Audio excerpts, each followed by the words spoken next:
Hello everybody, my name is Lynn Ismael and welcome to my channel. In today's video, I'm going to be showing what seeds I'm starting to grow plants for my damp shade bed next year.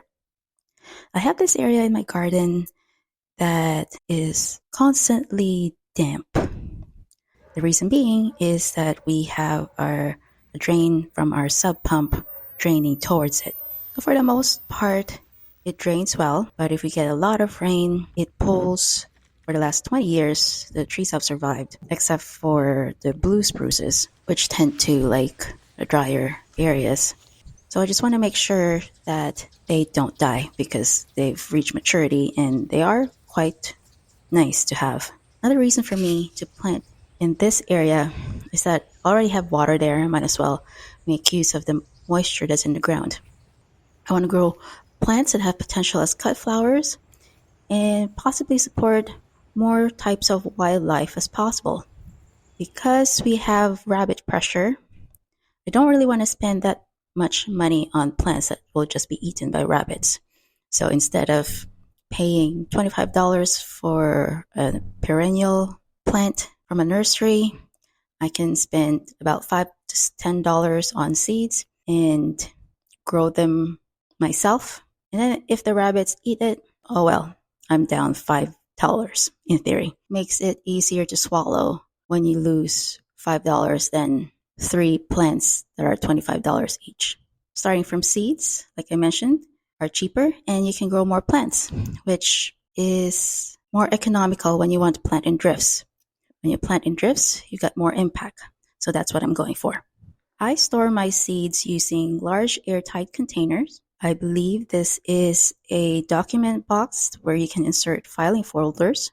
And what I've done is arrange my seeds alphabetically. I have 2 boxes, one for annuals, one for perennials. And it's just easy for me to look for seed packets if I know what kind of seeds they are and what they're called. Anyway, moving on. It is recommended that you use airtight containers for your seeds just so you protect it from humidity and extra moisture because seeds need moisture to germinate. And if you have moisture imbibing the seed, then there goes your germination rate. So the first seed that I'm taking out is the Cimicifuga racemosa. It grows from zone 3 to 7 and it goes up to 150 centimeters tall. So that's about 5 feet tall. It likes part shade and it blooms from June to July. I like the spiky architectural aspect of the blooms, so I'm hoping that they will grow for me. Doesn't mention that it's a good plant for cut flowers, but with the spike having multiple little florets around, I would imagine that this would be a good pollinator attractor. Next is Carrick Grayy or grayi. It's a sedge that has decorative seed heads that apparently you can use for cut flowers. It can grow from zone 6 to 9, so it's about borderline for me, or marginal for me. Grows up to 50 centimeters, which is just under 2 feet tall, and likes to be in water. So I'll be planting it in the area that tends to accumulate more water, or that gets flooded sooner than most. Next is Geranium phaeum. Now, this plant I saw in Ireland when we went there at their botanical garden, and I the purple color of it. It blooms from May to September, grows up to 60 centimeters, which is about 2 feet tall, and it can tolerate zone 5 to zone 8. It seems to like the shade. I also have another geranium, which is Geranium ibericum.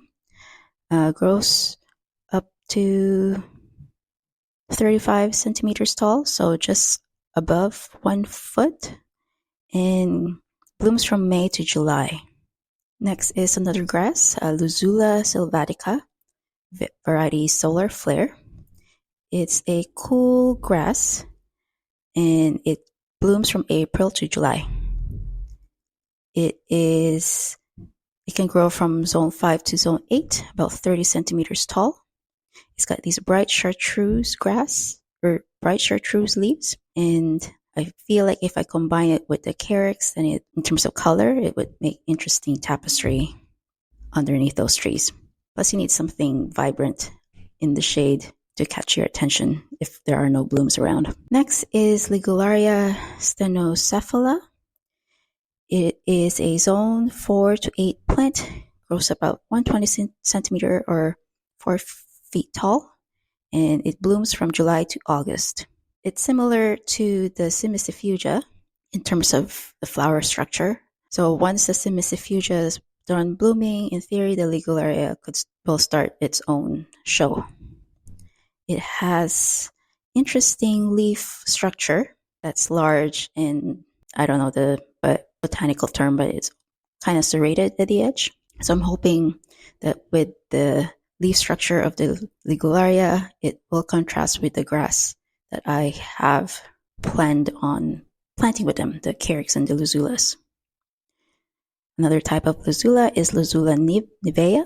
It has interesting white flowers that blooms in June to August. It's about zone 4 to 8, and I forgot to write down how big it is, but I'm assuming it'll be about a foot tall. Next is Lychee Floss cuculi.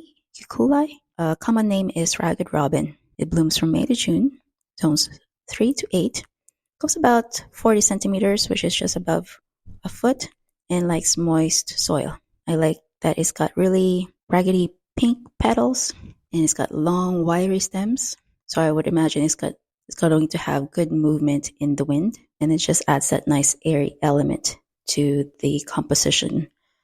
This is Liilia Starship Blue. I've grown Liilia before using winter sowing method, and it works well. Just that I planted them in the wrong spot. It blooms from May to October. It's a first year flowering, so if I start soon, then hopefully I should be able to see what their blooms look like. They go up to 55 centimeters, so just under 2 feet. And this variety, Starship Blue, gives you blue flowers. Right now, I'm going willy-nilly with the kinds of flowers, with the colors of flowers that I'm mixing together. I like colors, I like them bright. But if you don't have blue in the garden, it kind of looks a little messy. I feel like having something blue grounds the composition, and it helps blend all the colors together. It's like rainbow, Roy G. Biv. You can't have rainbow when there's no indigo. That's what my thinking. That's how I feel anyway. That's why I'm going to be attempting to plant or grow Liilia Starship Blue. Another seed packet that I noticed that I have is Liilia Starship Burgundy. Now this is the Liilia that I grew that I planted using the winter sowing method. It grew well. I just didn't plant it in the right spot, and so it died. So it's a 2-year-old seed packet, and it's pelleted. So I don't know if it's going to germinate or not, but I'm going to try anyway.